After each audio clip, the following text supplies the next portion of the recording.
Welcome to Samba Samba. Enjoy the video. In this video, I will explain how to replace a starter. First, prioritize safety by disconnecting the negative battery cable.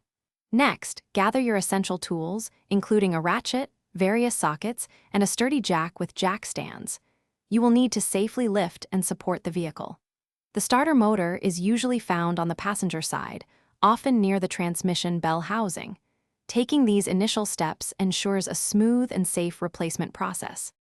Now, let's disconnect the old starter.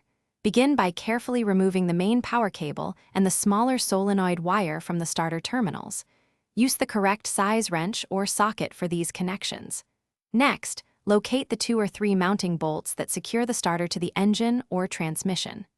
Loosen these bolts, but do not remove the last one until you are ready to support the starter's weight.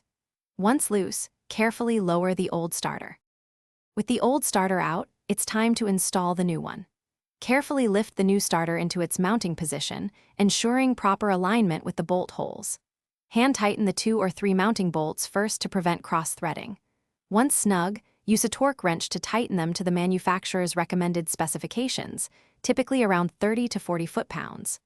Finally, reattach the electrical connections, ensuring they are clean and secure. You're almost done. Before starting the engine, take a moment to double-check all your electrical connections on the new starter. Ensure they are tight and properly insulated. Then, reconnect the negative battery terminal, making sure it's secure. Now, it's time for the moment of truth. Start your vehicle.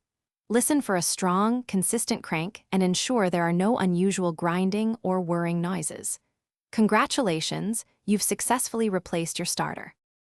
Thanks for watching. Consider subscribing if we helped you.